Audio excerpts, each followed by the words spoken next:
ተዋህዶ መሸሸጊያዬ ኦርቶዶክስ መጠለያዬ ሰላምሽ ከፍ ይበልልኝ እናቴ ሁሌም ኖሪልኝ ሰላምሽ ከፍ ይበልልኝ እናቴ ሁሌም የአድዋ ልጆች መሆናችንን ረስተው በአገዋ ሊያስፈራሩን ሞከሩ።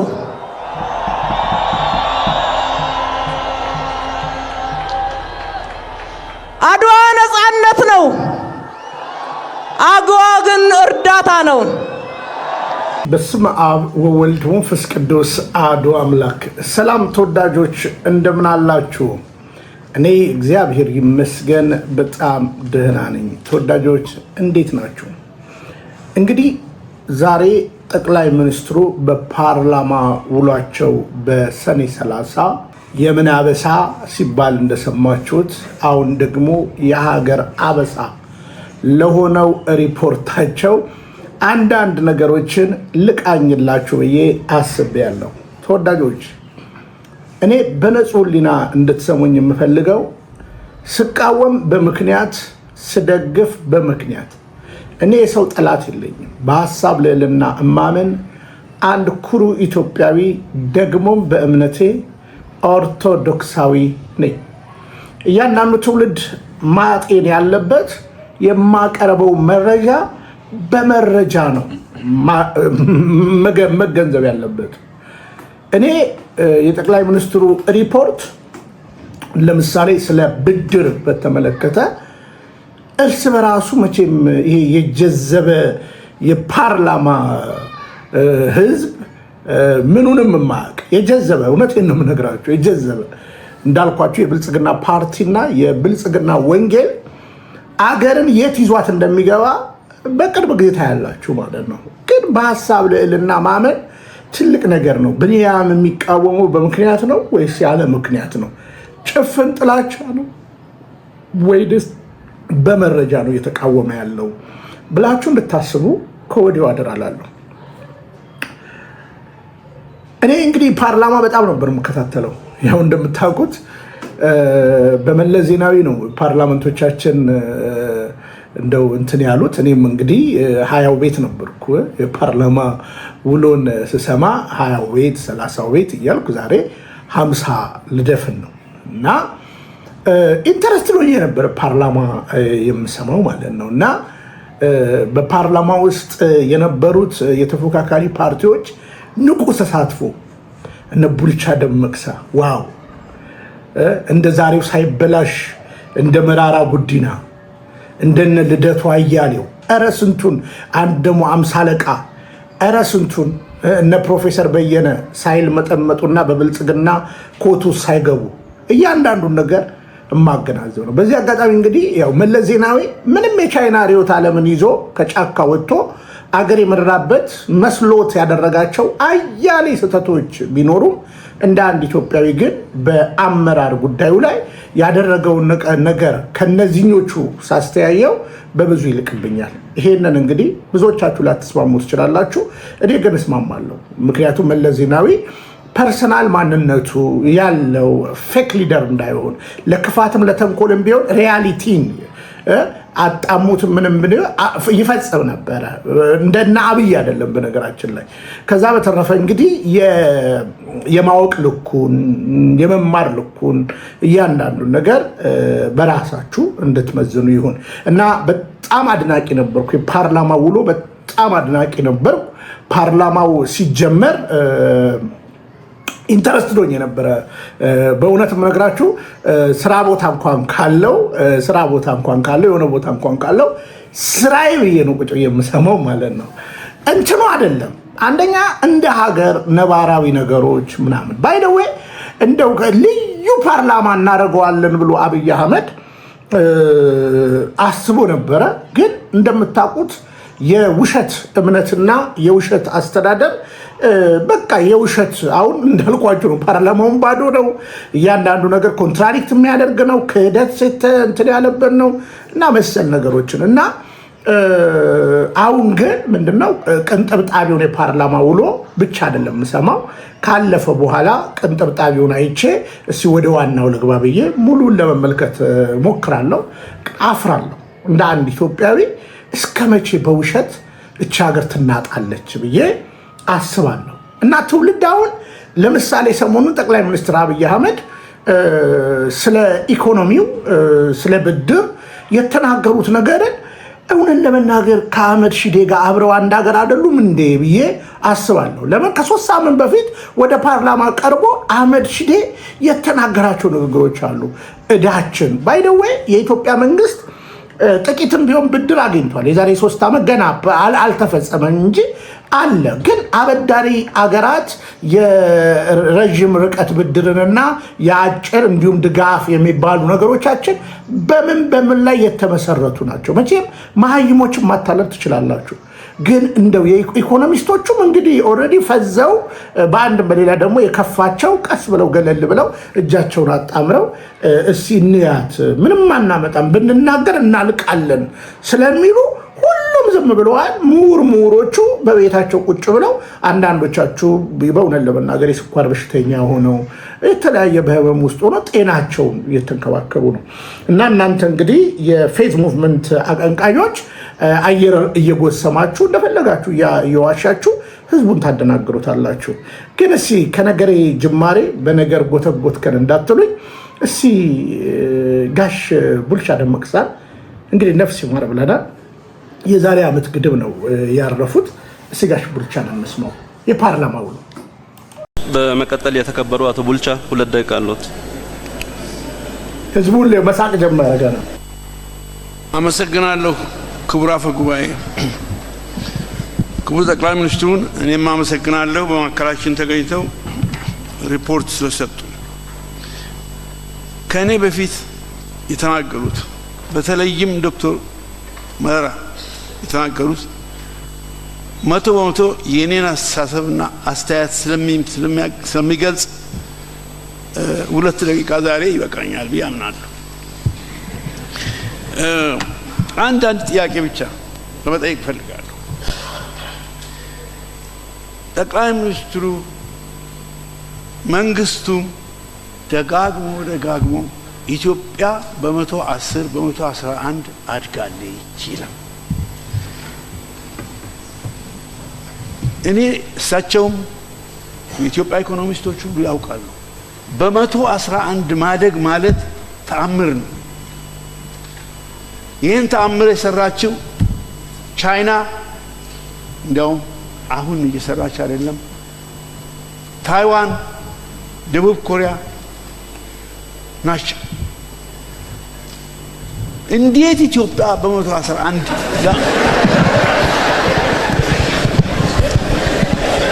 ኢትዮጵያ እንዴት አድርጋ ነው በ111 ያደገችው? አንጎላ አሁን በ112 እያደገ ነው። አንጎላ ለምንድን ነው? በአንድ ጊዜ ብዙ ዘይት አገኙ። ዘይት ያገኙ ሰዎች ወይንም ሌላ ነገር ያገኙ ሰዎች በ110 በ111 ቢያድጉ አይገርምም? ለዓለምስ እንዴት አድርገን ነው የምንገልጸው? በ110 ቅድም እንደተባለው የዓለም የገንዘብ ድርጅት ኢትዮጵያ እና ሌሎች ምስራቅ አፍሪካ ሀገሮች ቢበዛ በ106 ያድጋሉ ብለዋል። እኛ ግን እምቢ ብለን 11 ነው እንላለን። ይሄ ተገቢ ነው ወይ? እንግዲህ ተወዳጆች፣ እኔ እንግዲህ ጋሽ ቡልቻ ደመቅሳን ከልብ ነው የምወዳቸው። ከልቤ ነው የምነግራቸው። እንግዲህ በኢኮኖሚው ጉዳይ በትልቅ የተማሩ ናቸው። አሁን እንግዲህ የኢኮኖሚ አማካሪያች ምናምን የሚባሉ እነማን ናቸው ምናምን ሲባል ሆድ ይፍጨው። በነገራችን ላይ ግን አሁን ጋሽ ንጉሴ ይሄ ኤነርጂያቸው ኖሮ ዛሬ አብይ ሲያወራ ቢሰሙት ምን የሚሉ ይመስላችኋል? እኔ ብላችሁ ልደት በዓል ዋና ነገር አይደለም። አብያው በዓል ነው እያከበረ ያለው፣ ልደት ነው እያከበረ ያለው። ለምሳሌ ከዓመት አንድ የሚመጣ የልደት በዓላችን አለ። የኛ ልደታችን ግን 365 ቀን እንዴት እንኖራለን ነው። አርቲፊሻል ክርስትና፣ አርቲፊሻል ሊደርሺፕ ሁል ጊዜ በአርቲፊሻል የታጀበ ነው። እኔ አሁን ጠቅላዩ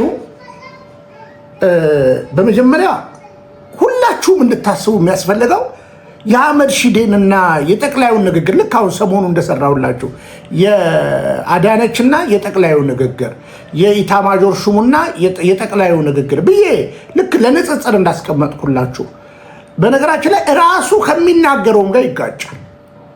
እንደምታውቁት ጠቅላዩ ገና ሲሾም ላስታውሳችሁ የባቡር ዝርጋታ እናደርጋለን በየክልል፣ የሱም አይደለም የኢህአዴግ ፕሮጀክት ነው፣ እናደርገዋለን፣ እናሳካዋለን አለ፣ እንፈጽመዋለን አለ። ከዛ 2 ዓመት አልቆየም፣ አዋጭ አይደለም አቁመነዋል አለ። አዋጭ አይደለም፣ ትራንስፖርት አዋጭ ስላይደለ አቁመነዋል ይላል ማለት ነው። አያችሁ፣ የጤና እክል ማለት ነው። ሰው በራሱ እንኳን አንዱ ከሚሰራው ነገር ለምሳሌ የትራንስፖርት ንግድ ነው። ትራንስፖርት በራሱ ንግድ ነው። ለምን ብትሉ ለመንገድ ለእንደነዚህ አይነት ሜጋ ፕሮጀክቶች የዓለም አቀፍ መንግስት በክትትል እያደረገ የሚያበድራቸው ብድሮች አሉ። ሳፖርት የሚያደርገው እንደተጠበቀ ሆኖ የሚያበድራቸው ብድሮች አሉ። ባይደዌ ቆም ብላችሁ አህመድ ሺዳ የሚናገረው አንዳንድ የአህመድ ሺዳ ጆጥ ያደረገውና የ20 እና የ15 ዓመት ብድር ነው እየመለስን ያለ ነው ይላል። እሱ ዛሬ ደግሞ እንደ ጨዋ ሆኖ ማለት ነው። ከዛ እንደገና ወሰድ ያደርገውና እንደ አጠቃላይ 51 ቢሊዮን ዶላር ዕዳ አለብን ብሎ ደግሞ ይናገራል። በራሱ የሚምታታ ንግግር ነው የሚናገረው። ከሀገር ውስጥ 18 ቢሊዮን ብድር አለብን፣ ደግሞ ከዓለም አቀፍ ደግሞ 33 ቢሊዮን ብድር አለብን ዶላር ብለው ሲናገሩ ታያላችሁ። በራሱ ክላሽ የሚያደርግ ንግግር ማለት ነው። ለምሳሌ አሁን ጠቅላዩ የሰሞኑ ንግግራቸው ላይ እንዲህ ብለው ነበረ። ብርሃኑ ነጋን ማመስገን አለብን ብሎ ይናገራሉ። እስኪ እንስማው። ሌላው ከትምህርት ጋር ተያይዞ የተነሳው ጥያቄ ኮንሰርኑ ለትምህርት ጥራት ስራ ይሰራ የሚለው ጉዳይ በጣም ጠቃሚ ሀሳብ ነው። ነገር ግን ከስራ አንጻር አይ ቲንክ በጣም የተሳካልን የስራ መስክ አንዱ ካለ ትምህርት ሚኒስቴር ነው። በነገራችን ላይ መላው ፖሊሲው የብልጽግና መንግስት ፖሊሲ ቢሆንም ይህንን ፖሊሲ እያስፈጸሙ ያሉት የኢዜማው አባል ፕሮፌሰር ብርሃኑ ነጋ በታማኝነት የመንግስትን ፖሊሲ ለማስፈጸም ደፋ ቀና እያሉ ስለሆነ በርካታ ውጤት እያመጡ ስለሆነ በእኔ እምነት ምስጋና የሚገባቸው ይመስለኛል። ለምሳሌ ከ30 ቢሊዮን በላይ ህዝብ እንዲያዋጣ አድርገው በሁሉም ክልሎች ሞዴል ሃይስኩል፣ ቦርዲንግ ሃይስኩል ስሙ ቆይ በእኔ እምነት ምስጋና የሚገባቸው ይመስለኛል። ለምሳሌ ከ30 ቢሊዮን በላይ ህዝብ ኢትዮጵያ 30 ቢሊዮን ህዝብ አላት። ስሙት እኮ የሚናገረውን እንኳን ሰው ያውቀው ነው። ስሙ ለምሳሌ ከ30 ቢሊዮን በላይ ህዝብ እንዲያዋጣ አድርገው በሁሉም ክልሎች ሞዴል ሃይስኩል፣ ቦርዲንግ ሃይስኩል እየሰሩ ነው። ይሄ ትምህርት ስራ አይደለም፣ የክልሎች ስራ ነው። በግጭት የተበላሹ የተሰባበሩ ተጋጋሩ ቤቶች በጣም በርካታዎችን እየጠገኑ ነው። ለእንደዚህ ያለው መልካም ስራ መጽሐፍ ከብዙ ኃይሎች እየለመኑ እርዳታ እየፈለጉ አሳድመው ይሄ ኮምፕሊትሊ ውሸት ነው። ባይደዊ ብርሃኑ ራሱ ያፍርበታል። ግን እስኪ እንደው ለንጽጽር አይደለ እያወራን ያለ ነው። አህመድ ሺዴ በትምህርት ሚኒስቴር በኩል ደግሞ ያቀረበው ሪፖርቱን ታውቁታላችሁ። ሌላኛው ዩኒቨርሲቲ ፕሮጀክቶች ጋር በተገናኘ አዳዲስ ፕሮጀክቶች ዩኒቨርሲቲ ባለፉት ዓመታት ማለትም የተጀመሩ ፕሮጀክቶችን ብዙ ናቸው። እነሱንም ለመጨረስ ከፍተኛ ገንዘብ ነው የሚፈልገው። የዩኒቨርሲቲ ፕሮጀክቶች አያያዝም ችግር አለበት። እሱን እየፈተሽን የምናርም ነው የሚሆነው። ምንም አይነት አዲስ ፕሮጀክት እንዳይጀምሩ ማድረግ የተቻለ ነው ያለው። አሁን የመደብነው ግን ነባር ፕሮጀክቶችን ለመጨረስ የሚያስችል አይደለም። ኦልሬዲ በእጃችን ከሁሉም ዩኒቨርሲቲዎች ተሰብስቦ የተሰሩ ስራዎች ብቻ ፋይናንስ ለማድረግ ከ30 ቢሊዮን በላይ በእጃችን አለ። በዘንድሮ ከፍለን ማንጨርሰው ማለት ነው ወደሚቀጥለው ዓመት የሚሸጋገር። ስለዚህ የዩኒቨርሲቲ የካፒታል ፕሮጀክት አያያዝ አስተዳደር ጉዳይ በቀጣይ ከትምህርት ሚኒስቴር ጋርም በመሆን አሁን ጠንከር ያለ ክትትል ማድረግ ስለተጀመረ በዛ መልኩ ትክክለኛ የሆኑት እንዲያልቁ አንዳንድ እንደገና መታየት አለባቸውም ካሉ መታየት አለባቸው። የተሰሩ ስራዎች ግን ክፍያ መከፈል አለበት። ኢትዮጵያዊ ኮንትራክተሮች ናቸው የሰሩት። እነሱን ደረጃ በደረጃ አቅም ባገናዘበ መልኩ የምንፈታ ይሆናል። አሁን የቀረበላቸው በጀት ግን በቂ ነው ማለት አይደለም። ቢያንስ ያሉትን ስራ የሚያስቀጥል የጀመሩትን ካፒታል ፕሮጀክቶች የሚያስቀጥል ነው የሚሆነው። ስለዚህ ባክሎጉ ሰፊ ስለሆነ እሱን የማጥራት ጉዳይ ጊዜ ስለወሰደ እንጂ አዳዲስ ፕሮጀክቶች እንዲጀምሩ አይፈቀድላቸውም፣ መጀመርም አይችሉም። ለዚህ የሚያስችል የጋራ አንደርስታንዲንግ የተፈጠረ ስለሆነ በዚህ ደረጃ ማየት ያስፈልጋል። እሺ እንግዲህ በደንብ እንድትሰሙ የምፈልገው አሁን ጠቅላዩ ስለ ትምህርት ሚኒስቴር የተናገሩት ንግግርን ያዙልኝ። በሁለተኛ ደረጃ ጠቅላዩ የሚያነሱት የዕዳ ጉዳይን ያነሳሉ። በደንብ ስሙ። ከዕዳ ጋር ተያይዞ ለተነሳው ጥያቄ አይ ቲንክ አንዱ ልንመሰገንበት የሚገባ አንኳር ስራ የኢትዮጵያን ዕዳ ችግር አለበት አመጣጡም ግዝፈቱም ብለን የወሰናቸው ውሳኔዎች የተከበረው ምክር ቤት በከፍተኛ አክብሮት ሊያዩ የሚገባ ይመስለኛል። ለምሳሌ ባለፉት 8 ዓመታት $1 ኮሜርሻል ሎን አልተበደርንም ማለት እንዴት ቀለል ይላል? ብዙ አፍሪካ ሀገራት እኮ ኮሜርሻል ሎን ተበድረው ብድር ደሞዝ ይከፍላሉ። ተበድረው ደሞዝ ቢከፍሉ እኮ አሉ። እኛ ለልማትም አያስፈልግም ነው ያለው። ይሄ ትልቅ ውሳኔ ነው።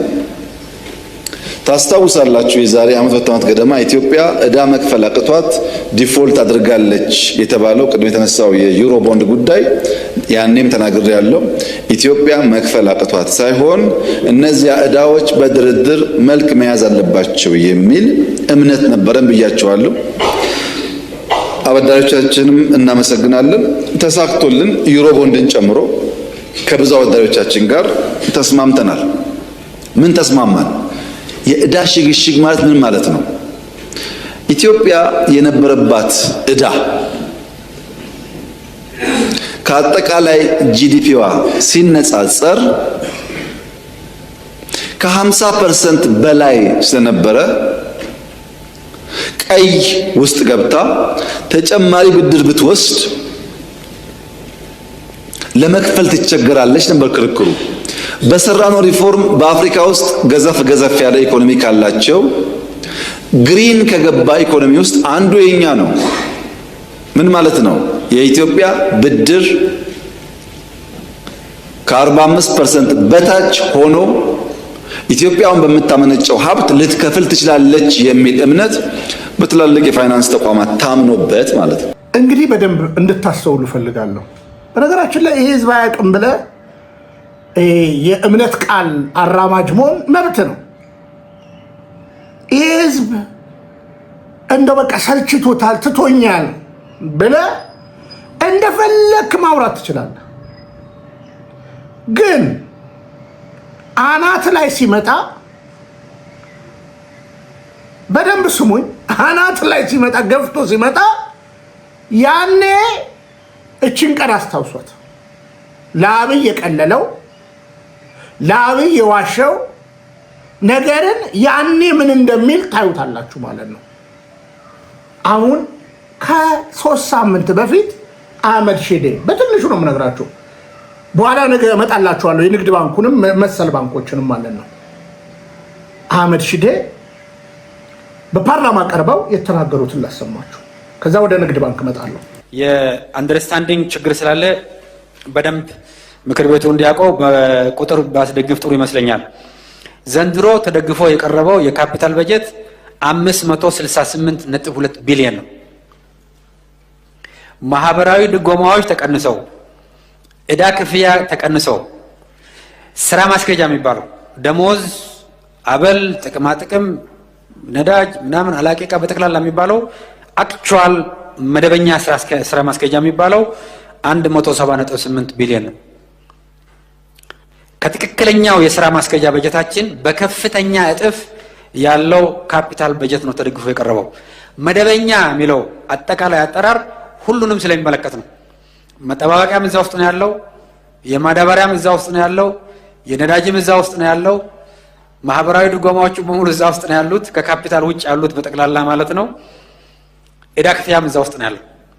1.2 ትሪሊዮን የሆነበት ምክንያት በዛ ነው። አክቹዋል ባለበጀት መስሪያ ቤቶች ተብሎ ይሄው ምክር ቤትና በካቢኔ የተቋቋሙ የኢትዮጵያ መንግስት አስፈጻሚ ተቋማት በጠቅላላ የመደበኛ ወጪያቸው የሚባለው መደበኛ ወጪ ተደግፎ የቀረበው 170.8 ቢሊዮን ብቻ ነው። ስለዚህ ትክክለኛው መደበኛ በጀትና የቀረበው ካፒታል በጀት በሚነጻጸርበት ጊዜ በከፍተኛ እጥፍ ካፒታል በጀቱ ይበልጣል። ጠቅላላ መደበኛ ሲባል የዲፌንስም የሴኩሪቲም የአስተዳደርም የዕዳ ክፍያው በጠቅላላ አንድ ላይ ስለሚገባ ነው። ለምሳሌ 100 ቢሊዮን ማዳበሪያ ድጎማ ተይዟል። ስሙ መደበኛ ይሁን እንጂ ማዳበሪያ ድጎማ ማለት እያንዳንዱ ኢትዮጵያ አርሶ አደርና አርብቶ አደር ለሚያካሄደው ግብርና ግብአት የማዳበሪያ ዋጋ ደግሞ አሁን ሰምታችኋል። በሚድል ኢስት ጦርነት ምክንያት ከ2 እጥፍ በላይ ናደገው በአንድ ጊዜ ማለት ነው። መንግስታችን ከፍተኛ ኮሚትመንት ስላለው ለዚህ ማዳበሪያ ድጎማ አሁንም 100 ቢሊዮን ተይዟል ማለት ነው። የነዳጅም ድጎማ የሚለው 20 ቢሊዮን ነው። 110 ምናምን ቢሊዮን ለካፒታላይዜሽን ነው። ይሄ ማለት ምን እንደሆነ የተከበረው ምክር ቤት እንዲገነዘብ ትንሽ ባስረዳ ጥሩ ነው። ዘንድሮ ከልማት አጋሮች ጋር እጅግ በጣም ስኬታማ የሚባል የልማት ትብብር ስራዎችን ሰርተናል። ከአይኤምኤፍም ጋር ከወርልድ ባንክም ጋር ከሌሎች የልማት አጋሮችም ጋር ማለት ነው። በጣም ጠቃሚ ነው የሚባል የበጀት ሰፖርት ከዓለም ባንክ ጋር ዴቨሎፕመንት ፖሊሲ ኦፕሬሽን የሚባለው ኦልሞስት አጋባደን በቅርቡ በዚህ ወር ውስጥ የሚፈስ ይሆናል። እነዚህ የሚፈሱ ትልቅ ሪሶርሶች የምንጠቀምባቸው ለሁለት ጉዳይ ነው። አንደኛ ለመደበኛው ዘንድሮ ለጸደቀው በጀት እና ለሚቀጥለው አመት አሁን ለምናጸድቀው በጀት ቀጥተኛ የበጀት ድጋፍ የሚያደርጉት ነው። ሁለተኛውና ግን ሲግኒፊካንቱ ራፒድ ሪስፖንስ ኦፕሬሽን የሚባለውን ኦፕሬሽን $600 ሚሊዮን ለነዳጅ ክፍያ እናውላለን። $600 ሚሊዮን ከዓለም ባንክ የሚመጣው ማለት ነው። $450 ሚሊዮን የበጀት ሰፖርት ከዓለም ባንክ የሚመጣው እንደገና ለነዳጅ ክፍያ ይውላል። አሁን ዘንድሮ በበጀት ተደግፎ የቀረበው ካፒታላይዜሽን ተብሎ የቀረበው ለኢትዮጵያ ነዳጅ ድርጅት ካፒታላይዜሽን ብለን ምንለው አክቹዋል ትርጉሙ ምን ማለት ነው? ባለፉት ዓመታት የኢትዮጵያ መንግስት ነዳጅን ሲደጎም የከረመው በሂሳብ አመዘጋገብ ነው። በቀጥታም ደጉመናል፣ በሂሳብ አመዘጋገብም ደጉመናል። ከ300 በላይ ቢሊየን ተከፋይ ተሰብሳቢ በፌደራል መንግስቱ ላይ ታሳቢ የተደረገ በስታቢላይዜሽን ነዳጅ ስታቢላይዜሽን ፈንድስ የተመዘገባል። እሱ ማለት የድርጅቱን ካፒታል ሙሉ ለሙሉ ይበላል ነው። ስለዚህ ያንን መተካት ግዴታ ይሆናል ማለት ነው። ስለዚህ ከአይኤምኤፍም የሚመጣው ሲግኒፊካንት ሰፖርት በዜና ማየታችኋል። ከ400 ምናምን ሚሊዮን በላይ የተወሰነው የበጀት ድጋፍ ይሆናል። አጠቃላይ ዶላሩ ደግሞ ባላንስ ኦፍ ፔመንት ሰፖርት ነው የሚሆነው። ሁለቱ አንድ ላይ ተደምሮ ራፒድ ሪስፖንስ ኦፕሬሽን የወርልድ ባንክ በጀት ድጋፍ የጣሊያንም አለ፣ የፈረንሳይም አለ፣ የጀርመንም አለ፣ የኢዩም አለ። እነዚህ በሙሉ ዘንድሮ የጸደቀውና የሚቀጥለው ዓመት አሁን የምናጸድቀውን በጀት በከፍተኛ ደረጃ የሚያግዙት ነው የሚሆነው ማለት ነው። ስለዚህ የሚድል ኢስት ክራይሲስ ያመጣውን ከፍተኛ የነዳጅ ዋጋ ጭማሪ በአስተማማኝ ለመቋቋም እንዲያስችልና የነበረውንም ባክሎግ በመፍታት በነዳጅ ግዢ ስርዓት ላይም ሪፎርም ለማድረግ ከፍተኛና ሰክሰስፉል የሚባል ከበጀት ሰፖርት ጋር አብሮ ተቀናጅቶ ከፍተኛውን ሰክሰስፉል የዴቨሎፕመንት ፓርትነርስ ኢንጌጅመንት አድርገን በስኬታማ በሆነ ድርድሩ አልቆ የማጽደቅ ሂደቱና ወደ ክፍያ የመግባት ሂደት በዚህ ወር ሙሉ ሙሉ የሚገባበት ይሆናል ማለት ነው። ስለዚህ ነዳጅንም ቢሆን የሚቀጥለው ዓመት በከፍተኛ ደረጃ ኦልሬዲ ለነዳጅ ድጎማ ተብሎ ባክሎጉንም የሚቀጥለው አዲሱንም ጭምር የምንሄድበት መንገድ መታየት ይኖርበታል ማለት ነው። ሌላኛው መደበኛ ውስጥ በከፍተኛ ደረጃ ሲግኒፊካንት ፖርሽን ያለው የዕዳ ክፍያ ነው። ይሄኛው ዕዳ ክፍያ የመቼ ዕዳ ክፍያ ነው የሚለውን የተከበረው ምክር ቤት ትንሽ ለማስታወስ ወዳለሁ። ይሄው የተከበረው ምክር ቤት አጽድቆ የኢትዮጵያ የመንግስት የልማት ድርጅቶች ለንግድ ባንክ መክፈል ሲገባቸው ሳይከፍሉ የቀረው ከነ ንግድ ባንክ ካፒታል መዋጮ ማጠናከሪያ ጭምር 900 ቢሊዮን ይሄው የተከበረው ምክር ቤት አውቶራይዝ አድርገዋል ገንዘብ ሚኒስቴርን። 900 ቢሊዮን ግን መቼ ነው ወጪያቸው የወጣው? ብድሩ መቼ ነው ብድር ላይ ዋለው? የዛሬ 15 ዓመት፣ የዛሬ 20 ዓመት፣ የዛሬ 16 ዓመት ኢንክሉዲንግ ግራንድ የኢትዮጵያ ህዳሴ ጭምር ፋይናንስ የተደረገበት በኢትዮጵያ ንግድ ባንክ ሲግኒፊካንት ብድር በመውሰድ ነው። ብዙ ግድቦች፣ ትራንስሚሽን ላይኖች ኢትዮጵያ ኤሌክትሪክ ፓወር የሰራቸው፣ የኢትዮጵያ ኤሌክትሪክ ዩቲሊቲ የሰራቸው፣ የኢትዮጵያ ምድር ባቡር የሰራቸው፣ የኢትዮጵያ ስኳር ኮርፖሬሽን የሰራቸው፣ ሌሎች የመንግስት ልማት ድርጅቶችንም መክፈል ያቃታቸው በሙሉ መቀሌ፣ ባህር ዳር፣ ሐዋሳ ብለህ መበተን አዋጭ አይደለም። ኢንዱስትሪያል ፓርክ እንደዛ አይሰራም። ኢንዱስትሪያል ፓርክ ለኢምፖርት ኤክስፖርት በሚመች አቅጣጫ ላይ ቢሰራ ነገር ነው። አግሮ ቢሆን ችግር የለውም ግብአቶቹ አርሶ አደር ስለሆነ። ኤክስፖርትን ታሳቢ ያደረገ ስራ እየሰራ በየክልሉ መበተን ግን በደንብ አስተውላችሁ ስሙ። መቼም እኔ የኢኮኖሚስት ባለሙያ አይደለሁኝም፣ ግን አንድ ዜጋ ነኝ። አንድ ኢትዮጵያዊ ስለ ሀገሬ የምቆረቆር ዜጋ ነኝ። እንግዲህ ጠቅላዩ በቅርብ ቀን ማሳያቻቸዋለሁ ስለ ህዳሴ ግድብ የማንንም ብድር እንግዲህ ጠቅላይ ሚኒስትር መለስ ዜናዊም ሲጀምር የነበረው ህዝቡ ቦንድ እያለ ያደረገው ለዛው ቦንድ ትርፉም አልተመለሰለትም። ፌክ ሊደርሺፕ እንደመጣለ ነው የምትናገረው። በነገራችን ላይ ማለት ነው ጠቅላዩ በዚህ ጋር እኛ ራሳችንን ችለናል ባይደወይ እስቲ ቆይ ያልተቀበላችሁትን ብር ማውራት ሳይከብድ በመሰረቱ አይኤምኤፍም ሌሎች የዓለም አቀፍ አበዳሪ ድርጅቶችም ምንም ያሉት ነገር የለም። ግን ይህን ህዝብ የዛሬ 20 ዓመት የዛሬ 15 ዓመት የተበደርከውን ነው የምንመልሰልህ እያላችሁ ፓርላማውን መጫወቻ ታደርጉታላችሁ። አንተና አህመድ ሺዴ መቀለጃ ታደርጉታላችሁ፣ መጫወቻ ታደርጉታላችሁ። ምክንያቱም ትልልቅ የኢኮኖሚ ባለሙያዎች የሀገሪቱን ወደ ዘቀጠ ነገር ውስጥ እየገባች መሆኗን ያዩ ሰዎች ብንናገር እናልቃለን። የባንክ እኮ ሰዎች እኮ በቅርብ ቀን እኮ አስራችኋል። ዋና ሰዎችን እናውቃለን እኮ በቢሮ ደረጃ የሞገቷቸውን ሰዎች አስራችኋቸው እንደነበር እኮ እናውቃለን። ሚዲያ ላይ ስላልወጣ ነው። አንዳንዶቹም በገንዘብ ማጭበርበር እያላችሁ በመኒ ላውንደሪ እያላችሁ አስራችኋቸዋል እኮ። ከዛ አስፈራርታችሁ ከሀገር እንዳይወጡ አድርጋችሁ ከልክላችሁ ጥፍንግ ብለው ቁጭ ብለዋል። አገር ቁልቁል እየወረደች ስላለ ብለው ስለተናገሩ ትወጣላችሁ። እንዳልኳችሁ ነው። አብይ አህመድ ልደት ነው እያከበረ ያለው። ኮሪደር ልማት ግሪን እያለ ይሄ መናፈሻ ይሄ ልደት ነው። በነገራችን ላይ የሀገሪቱ ኢኮኖሚ ግን ቁልቁል መውጫ የሌለው ቁልቁል እየገባ እንደሆነ ሁላችሁም ልታውቅ ይገባል። እዚሁ ላይ የብርሃኑን ይሄው ላሰማችሁ። ዩኒቨርሲቲ የሚባል ምናምን እንደዚህ አይነት ፕሮጀክቶችን የመስራት ነገር የለንም ብሏል ጠቅላዩ።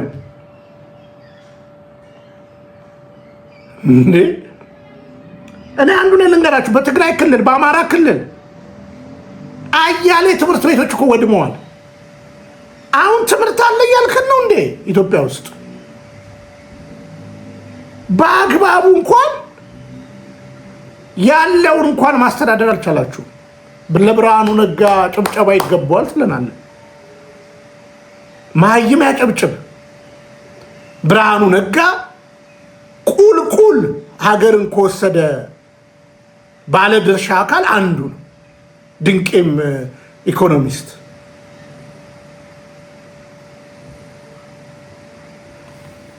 አብይ አህመድ እውነት ለመናገር ምናልባት ሊያስራቸው ሲል እንትኖቹን የባንክ ሰዎቹን እንዲህ አይነት መግለጫ መንግስት አውጥቶ ነበር። እንደዚህ አይነት መግለጫ አውጥቶ ነበር። በመኒ ላውንደሪ በምናምን ይዘናቸዋል ብለው ይኸው እንደምትሰሙት ደጋግመን ብናነሳም ከህገወጥ ስራ ደግሞ ያልተቆጠቡ እንዳሉ አይተናል። ለነዚህ የመጨረሻ ማሳሰቢያ መስጠት ነው የምፈልገው። ብሔራዊ ባንክ ሰፊ ዝግጅት አድርጓል። ከጸጥታ ተቋማት ጋር በመነጋገር የብሔራዊ ባንክ ህግ የታክስ ባለስልጣኑን ህግ አጣክሰን በተለይ የቴሮሪዝም ፋይናንሲንግ ወይም መኒ ላውንደሪንግ የምንለው ላይ የተሰማሩ የተወሰኑ የገንዘብ አስተላላፊ ተቋማት እንዳሉ ደርሰንበታል። እዚህ ላይ በጣም የተናበበ የተቀናጀ ሰፊ እርምጃ ለመውሰድ ያሰብነው ይሄንን አስቀድመን በግልጽ ነግረናቸዋል። እዚህ ላይ የተሰማሩ ሐዋላ አስተላላፊዎች ይህ የመጨረሻ ማሳሰቢያ መሆኑን አውቀው ጥንቃቄ እንዲያደርጉ አበክሬ ማሳሰብ ፈልጋለሁ። የብሔራዊ ባንክ የኢትዮጵያ መንግስት ማንኛውንም እርምጃ ከመውሰድ የሚቆጠብ አይሆንም። አካውንት በመዝጋት ብቻ የሚመልስ ነገር እንዳልሆነም በግልጽ ማንሳት ፈልጋለሁ። ተቀባዮቹንም ያካተተ ላኪዎቹንም ያካተተ ሰፊ የማጥራት ስራ ሰርተናል። ወደ ተቀናጀ እርምጃ እየገባን ነው። ስለዚህ ገንዘብ በእነዚህ ህገወጥ ተቋማት በኩል የሚልኩ ዜጎቻችንም ከዚህ እንዲቆጠቡ ማሳሰብ ፈልጋለሁ። ከነዚህ ጋር የሚሰሩ በተለያየ የንግድ ስራ ላይ ተሰማሩ አስመጪና ላኪዎችም ከዚህ ስራ እንዲቆጠቡ ማሳሰብ ፈልጋለሁ። የምንወስደው እርምጃ የማያዳግም የኢትዮጵያን ህግ የጠበቀ የዓለም አቀፍ ህግን የጠበቀ የተናበበ እርምጃ ስለሚሆን አስፈላጊው ጥንቃቄ እንዲደረግ ማሳሰብ ፈልጋለሁ። ተናግረው ነበር። እሳቸው አሉ የሉም አላውቅም። አሁን በደንብ ስሙ።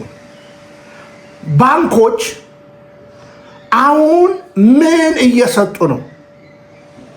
እንዳልኳችሁ የወለድ መጠኑን ተውት፣ ግን ምን እየሰሩ ነው? አሁን ባንክ የሚያወራውና እውነታው አንድ ነው ወይ? ከዚህ በፊት ሰምታችኋል። በቅርብ ጊዜ ባንኮች የግል ባንኮች መርጅ ሊደረጉ ነው ተብሎ ተነስቶ ነበር። መርጅ አይደረግም እኮ በነገራችን ላይ መርጅ ተደርገው መሰራት አለባቸው። የኢትዮጵያ ንግድ ባንክ እንዳልኳችሁ ገንዘቡ እንዳለ ይመጣል። የኢትዮጵያ ንግድ ባንክ በሪፖርቱ ላይ ይቀልዳል። አሁን አሰማችኋለሁ። ለባንኮች ይሰጣል፣ ቢዝነሱን ያሳልጣል። እነሱ ደግሞ በግልጽ አማርኛ ምን እንደሚያደርጉት ይታወቃል። እንደዝና የሚያሳፍር ነገር ይነገራል። ህዝቡ ጀዝቧል። ህዝቡ ምኑንም እንትን አይለው። አንዳንዱ የሀገር እድገት ብሎ የሚያስበው የዛሬ 6 ዓመት ለሚላሽቅ መኪና ነው። የቤት ጉዳይን ታውቁታላችሁ። ቋሚ ሀብት ማፍራት የሚለው ነገር፣ ቋሚ የአገር ልማት ጉዳይ የሚለው ነገር በጠቅላዩ ምንም እውቅና የለው። ይሄን አረኩ ምንም ታጀበል ነገር የለም። እቺ ከሚያሳያት ኮብልስቶን ምናምን እሷንም የዛሬ 7 ዓመት ታዋታላችሁ። የድሮ ደንና ድሮ አብራዊት እንትን ይበላል። ግን ባንክ ምን እየሰራ ነው? ራሱ በጠቅላዩ ንግግር እንስማና ከዛ በኋላ ባንክ የሚዋሸው ውሸት ንግድ ባንክና ከዛ ባንክ ቤቱ እንዴት እንደሚዋረድ በመረጃ ላሳያችሁ። ባንኮች ለማን ነው የሚያበድሩት? ለመኪና፣ ለቱሪዝም ብለው የመንግስት ባንኮች በጣም ዘመናዊ ለሚባሉ መኪናዎች ከቪኤት በላይ ለሚታዩ መኪናዎች 100% ብድር ያበድራሉ። እኛ ያሰቃየናውን የቪኤት መኪና ነው ኢትዮጵያ ውስጥ መድኃኒት ነው ብለህ ብታወዳድር ማንም ሰው ጀጅ ማድረግ በሚችለው ጉዳይ የኛ ባንኮች የመድኃኒት ፋብሪካ ተሰርቶ ወርኪንግ ካፒታል አቶ ስራ አቆሞ ሳለ ለመኪና ያበድራሉ። ሪሶርስ በተገባው መንገድ አሎኬት ያላደረጉ ችግር መልኩን ይቀይር እንጂ አሁንም ያለ በሽታ ነው። ይሄን የተከታተሉ ማድረግ ይፈልጋል። አሁን አብይ ራሱ ትዝ ካላችሁ የሲዳማ ህዝቦች ልብ በሉኝ በትረ መንግስቱን እንደጨበጠ ወደ ሲዳማ የኢንዱስትሪ ፓርክ ሄዶ ነበር። አሁን እነዛ ኢንዱስትሪ ፓርኮች እየሰሩ ነው። አዲስ አበባ ላይ ያለው ኢንዱስትሪ ፓርክ እየሰራ ነው። ተዘክቷል እኮ ለዛሁን ቃል በቃል አብይ አህመድ እዚህ ቦታ ላይ የሐዋሳው መሰራት አልነበረበትም ብሎ ሲኮንነው አይታችኋል።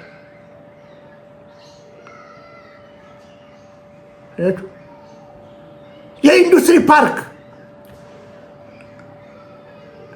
የኢንዱስትሪ ቦታዎች ተብሎ ሲኮንነው አብይ ራሱ ተሰቡታላችሁ። እኔ አንዱ ልንገራችሁ፣ መኪና አንተ አይደለ እንዴ ለህዝቡ ያስተማርከው? የመኪና ትዕይንት ጀመርክ። ከዛ በኋላ ባንኮች አሁን በሰባ የሚወርድ የመኪና ብድር ይሰጣሉ። ከዛ የህዝብ ብድሩን ለ20 ዓመት ምናምን ይቀበልና መኪናው በ7 ዓመት ዳሜጅ ይሆናል። ይኸው ሰሞኑን አሳይቻቸዋለሁ። ይሄው ለምሳሌ የገባ መኪና ነው። ከስሽኛ ምን ነው ሽኛ ምን ያተንክባል ሀገራችን ኢትዮጵያ አይደለን ምን ና እሺኛ ምንድነው ሻውኒ ምንድነው ዲያረኛው ሲም አረ በመድኃኒዓለም እሺ ይውቴን ንቃ እናቴ ትሙት። አሁን እኔ ስለመረረኝ ነው ለዚህ ቆርቆሮ ለዚህ ዳሮጌ መኪና ይሁላ አዳዲስ አስቀይረኝ አይ ለዚህ እሺ ፍረድ ወገን እናቴ ትሙት የለም ተብዬ ሶማሌ ተራ ዞሬ ጥሬውን 30 ሺህ አዲስ አረ እሺ አሁን ሲሄድ በዚህ መኪና ለዚህ ዕቃ 30 ሺህ ብር ወጥቶ በዚህ መኪና መሰረች ነው 30 ሺህ ብር ማግኘት ይሄው ይሄንን ለዚህ 4 ሺህ ብር እሺ ቶ አረ እንደው መድኃኒዓለም እንደው ፍረዱ እናቴ ትሙት ይሁላ ዕቃ ቀይሬ ለዚህ ቆርቆሮ ናይ ተመልከቴ ወላርቋል። በስንት ጊዜ ሰርቼ ነው ይሄንን ገንዘብ ማመጣው? በዚህ ናፍጣ በዚህ ትራንስፖርት በዚህ ከስሽኛ ምን ነው ሽኛ ምን ያተንክባል ሀገራችን ኢትዮጵያ አይደለን ምን አረ በመድኃኒዓለም እናቴ ትሙት ስለመረረኝ ነው ይሄንን ቪዲዮ የምሰራው ስለመረረኝ ማለት ነው። እሺ ይሁላ አሮጌ ዕቃ ይሁ ተመልከት ይሁላ ዕቃ ቀይሬ ለዚህ እኔ አረ ወገና አረ አንድ በሉን በቃ ወይ በቃ ዋጋውን ቀንሱልን። እሺ ምንድነው እኛ የምንሆነው እሺ በዚህ መኪና አረ በስመ አብ ወወልድ ወመንፈስ ቅዱስ ማበዴ ነው በቃ የልጁን ምሬት አሳይቻችኋለሁ። ዕቃ መግዣ ስለዚህ መኪኖች ተከማችተው የሚቀመጡበት ዘመን ነው። አርቲፊሻል ነው የኢትዮጵያ ኢኮኖሚ ቀልድ ላይ ነው ምነው ለዛ ነው። ለምሳሌ የባንኩ ገዢ ላሰማችሁ የሚሉትን አልቲሜትሊ ትርፍ ለማግኘት ነው የሚሰራው። ለትርፉ ደግሞ ገቢ ወሳኝ ነው። የባንካችንም ገቢ በዚህ ዓመት እጅግ በጣም ከፍተኛ እድገት ነው ያሳየው። አምና 192 ቢሊዮን ነበረ። ከ192 ቢሊዮን በአንድ ዓመት ብቻ ኢትዮጵያ ንግድ ባንክ ገቢ ወደ 272 ቢሊዮን እድገት አሳይቷል ማለት ነው። ከቤዚራችን 2020 ላይ ስናነጻጽረው ያኔ ወደ 69 ቢሊዮን ገደማ ከነበረው አንጻር እጅግ በጣም ከፍተኛ እድገት ነው ያሳየው። ይህም ገቢ ወደ 4 እጥፍ አድጓል ማለት ነው እና ይሄ እንግዲህ ትርፋችንን ወዴት ይወስደዋል? ምናልባት አልሰን ያልተናገራት ሌላ ወሳኝ ቁጥር እቺ ናት የምትሆነው ማለት ነው። አምና የባንካችን ትርፍ 32.5 ቢሊዮን ብቻ ነበረ። የዘንድሮ በዚህ ዓመት ትርፋችን ወደ 80 ቢሊዮን ከፍ ብሏል ማለት ነው።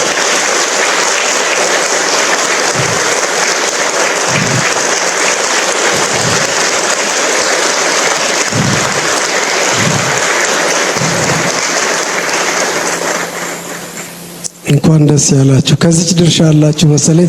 በደንብ አጨብጭባቸው።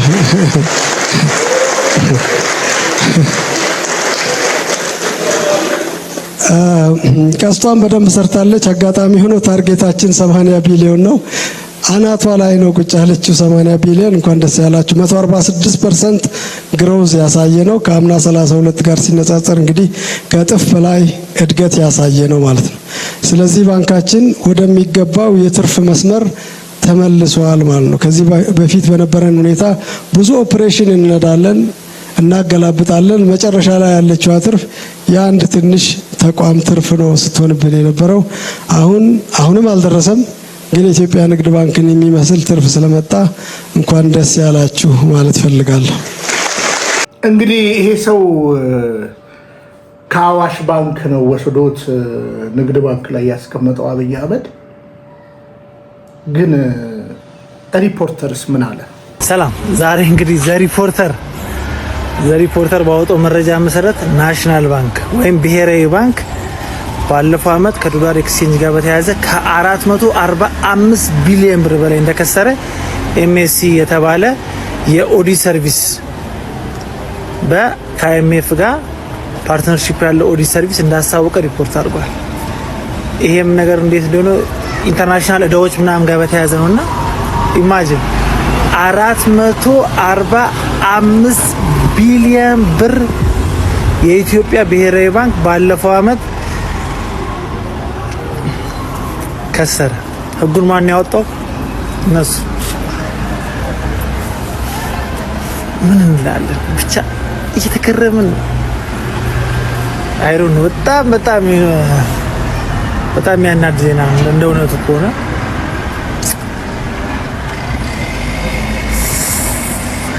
ተረጋግተናል። እንግዲህ ዜናውን ዲቴይሉት ኤምኤስሲ ኦዲት ሰርቪስ ነው ሪፖርት ያደረገው። ከ445 ቢሊዮን ብር በላይ ብሔራዊ ባንክ ከሷል። እሺ እንግዲህ የኢትዮጵያ ገዢው ባንክ እያደረገ ያለው ነገር እንዳልኳችሁ ነው። እኔ ከውስጥ ምንጮች ነግሬያቸዋለሁ። 51 ቢሊዮን ከውስጥና ከውጭ ምናምን ብሎ ሲቀልድ እንዳጠቃላይ 86 ቢሊዮን ዶላር እዳ አለብን የሚል ነገር ከውስጥ የታመኑ ሰዎች ያጋሩኝ ሀሳብ አለ። እኔ በጣም ማዝነው ባንኮች አትራፊ የሚሆኑት ምን አድርገው ነው? አሁን የሰውዬ ከዚህ ሊለን አይችልም። መቼም አሁን ኢትዮጵያ ውስጥ ምን እየተደረገ ነው? ምን ኤክስፖርት እየተደረገ ነው? ምን ኢምፖርት እየተደረገ? ድሮ ቴስት የሆነው የፓርላመንት ውይይት እሱ ነበር። ከዚህ ይሄን አገኘን፣ በዚህ ደግሞ ይሄን አስመጣን የሚል ነው። አሁን አህመድ ሼዴ ያው ስለሚያደግ ምርቅን ብሎ ነው ካልብቶ ሪፖርት የሚያደርገው። ይሄም ሰው ያው ነው። ግን እስኪ መረጃን አንናቅና እውነት የባንክ አስተዳዳሪዎች እውነት ነው ባይደወይ የአህመድን ብሰሙም የአብይን ብሰሙ አራጣ ምናምን አብይ የማያደርገው ነገር የለም። ህዝቡን በአርቲፊሻል ነገር ለማጃጃል ይሞክራል። ህዝቡ ግን እዳ ተቆልሎበት ሌላ ነገር ውስጥ ነው ያለው። አንድ ሰው መረጃ አይናቀምና ውሸትም አይደለምና እስኪ አንድ ልጅ የሚናገረውን እንስማ። ጥቂቶች ብቻ ባለሀብት እየሆኑ እንዲሄዱ ብዙዎች ድሃ ሆነው እንዲቀሩ ያደረገው ባንክ ነው። ኤጀንትስ ኦፍ ፖቨርቲ፣ ስፖንሰርስ ኦፍ ሰፈሪንግ ኤጀንት ናቸው። የድህነት፣ የመከራ፣ የቀንበር፣ የሰፈሪንግ ኤጀንት ናቸው። ቁጥራዊ ማስረጃዎችን ላቅርብላችሁና ኢትዮጵያ ውስጥ ያሉ ባንኮች ድህነትን እንዴት ስፖንሰር እያደረጉ እንደሆነ ያሳያል። ለምሳሌ ባለፈው ብሔራዊ ባንክ ባወጣው መረጃ ኢትዮጵያ ውስጥ ከቀረበው ብድር ውስጥ 30% የወሰዱት 10 ሰዎች ናቸው አለ። እነሱም ደንግጠው 10% ኦፍ ዘ ኢትዮጵያን ፖፑሌሽን እኮ አይደለም ያለው። እንደዛም ቢሆን እኮ አስደንጋጭ ነው። 10 ሰው ነው 30% የወሰዱት። እሱን ወደ ቁጥር ቀይረው ሲያስቀምጡት 400 ቢሊዮን ኢትዮጵያን ብር የተበደሩ 10 ሰዎች ናቸው። 3 የአባይ ግድብ ባንኮች ኢፍትሐዊነትን ስፖንሰር አድርገዋል ስል አንዱ ምክንያቴ ይሄ ነው። ኢኩዊታብሊ ዲስትሪቢዩትድ ነው ወይ ብድራችን ብለው አይሰሩም። አዋጭ ሆኖ ካገኙት 10 ሰውን ሲያበድሩ ሊኖሩ ይችላል። እንግዲህ አንዳንድ ጊዜ ፌዝ ሙቭመንት የሚባል አለ ብያቸዋለሁ። ሁሉን እንትን አትበሉ። ግን ይሄ ነገር ተነግሯል፣ ውሸት አይደለም። አያሌ ከታችም ያሉ ባንኮች ለጥቂት ግለሰቦች ናቸው የሚያበድሩት። አሁን ለሌላው ግን እንዲያበደርኩ የሚሉት ማስክ ነው። ግን አገሪቱ እየዘቀጠች እንዳለች የትውልድ ባላደራ ስለሆንኩኝ እንደ አንድ ኢትዮጵያዊ እውነቱን እየነገርኩ አልፋለሁ። እውነቱን እያሳየው አልፋለሁ። ብትፈልግ ዋጠው። አሁን ስለ ኢትዮጵያ ግድ ብሏቸው የሚናገሩ ስለ እውነት ግድ ብሏቸው የሚናገሩ ምክንያቱም እውነትን በተናገሩ ጊዜ አዳነች አቤቤ ትጠራቸዋለች፣ አብይ አህመድ ይጠራቸዋል፣ ሽመልስ አብዲሳ ስርዓት ያዝ የሚባሉ ሰዎች እኔ ራሴ ያጋጥመውኛል። እኔ ራሴ ያውቃለሁ። በእኔም እኮ የደረሰው እኮ ነው። አደብ ግዛ ዋ ግን ምን ይደረግ? አገሪቱ ያለችበት ነገር በስተመጨረሻ እዚህ ነገር ውስጥ ነች። በደንብ ስሙ። ይኸው ስሙ። ፌክ ሊደርሺፕ፣ ፌክ ሪሊጅን አገርን ሲቆጣጠር ፌክ የሆኑ ልጆችን እንደዚህ ያመጣላቸዋል። ስሙ በደንብ። 2 ሳምንት ሆኗል። 100 ቢሊዮን ነጥብ 5 ብር ነው የገባልኝ። 100 ቢሊዮን ነጥብ 5 ይሄን እግዚአብሔር አመስግኑልኝ። ዲር ተመስገን ይላል። አካውንት ይላል። yes አንተ ቦስኪ ቃን ስራ ነው የምሰራው። ቃን ስራ እየሰራው ህይወቴ አይሻሻልም ነበር። ከዚህም በፊት ምስክርነት አይቼ ነው እዚህ ቦታ የመጣሁት። ህይወቴ እየተሻሻለ መጣና አመት ከ2 ወር በኋላ ከውጪ 2 ሳምንት ሆኗል። 100 ቢሊዮን ነጥብ 5 ብር ነው የገባልኝ። 100 ቢሊዮን ነጥብ 5 ይሄን እግዚአብሔር አመስግኑልኝ። እግዚአብሔር ሰጪ ነው። እኔ ቃን ስራ ነው የምሰራው። እውነቴን ነው። እኔ ይሄን ደረጃ አይቼ አላቅም። ሰዎች ራሱ ተቸገሩ ለማንበብ ማለት ነው። በሁለተኛ ቀን በሶስተኛ ቀን ብሩ አየሁት። ከዛ ባንክ ቤት እጅ ጠይቅ ምንድነው ይሄ ሁሉ ገንዘብ አለ እንዴ አለ። ይኸው ስማ ከላይ ምንድነው ብሎ ዲር ተመስገን ይላል። አካውንት ይላል። yes አንተ ቦስኪ 100 ቢሊዮን 568 ሚሊዮን 298,796 ናውጅላችሁ ማያራሴታ በጌታ በኢየሱስ ስልጣን እግዚአብሔር ያስደንቃችሁ። አሜን። ያጠበቃችሁ ያሰባችሁ በረከት ጋር ተገናኙ። አሜን። ይኸው ከተማ የሚያናጋ መንደር የሚያናጋ አሜን። እግዚአብሔር ይባርካችሁ። አሜን። I declare in the name of Jesus. አሜን። I declare in the name of Jesus. አሜን። እንግዲህ ተወዳጆች ሁሉ ነገር ያማል። እንግዲህ ዛሬ 5 ዓመት በዚህ ወንበዴ ዙሪያ ቡክ ይዛችሁ ነው ብሎ ኤቲኤም ልክ እንደ ንግድ ባንክ እንደ ሌሎች ባንኮች እያተመ ሲሸጥ በብዙ ጥሪ ያለው ከባንክ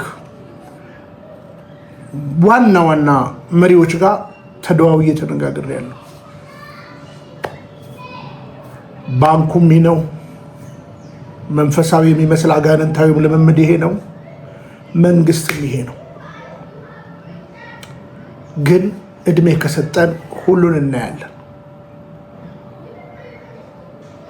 በዚህ ሁሉ ዝቅጠት ውስጥ ጦርነቱ፣ የሰላም እጦቱ፣ የኢኮኖሚ ውድነቱ፣ የውሸት ጋጋታው፣ የአርቲፊሻል እንቅስቃሴው እያንዳንዱ ነገር መቼም ዝናብ ይመጣ አይደለ? አሁን አዲስ አበባም አንዳንድ ኮሪደር ልማት ምናምን የተባሉት የሚዋረዱበት ነገርን እያያችሁ ነው። ሰሞኑን እየተዋረዱ ስላለ ማለት ነው። ለእውነት እንቁም መልእክቴ ነው። በዚህ ጉዳይ ላይ ጠንካራ ሀሳቦችን ለመቸር እንሞክራለን። እንደ ዜጋ አብይ አህመድ እና አዳነች አቤቤ እየቀለዱባት ነው። ብሩን ራሳቸው በእጅ አዙር ይዘው እዛው ያተሙት ብሩን ከውጭም እያስገቡት በብድር ለሀገሪቱ ቁልልዳና ለሀገሪቱ የሐሰት ገንዘብ ዝውውር ዋና ተጠያቂዎቹ እነሱ ናቸው። እኔ ባያወሩት አናወራም። ዝም ቢሉትስ ምን አለ? ኢትዮጵያ ነዳጅ አወጣች፣ ኢትዮጵያ ማዕድን አገኘች፣ ኢትዮጵያ ምን አገኘች፣ ኢትዮጵያ ምን አገኘች፣ የህዳሴው ግድብ አለቀ፣ ማምረት ጀምሯል። ሁሉን ነገር የሚያቃቋል። የምሁራኖች ዝምታ እስከ መቼ ነው? ትውልድ ይዳኝ። ሰላም፣ እግዚአብሔር ከሁላችን ጋር ይሁን። ሰላም። ተዋህዶ መሸሸጊያዬ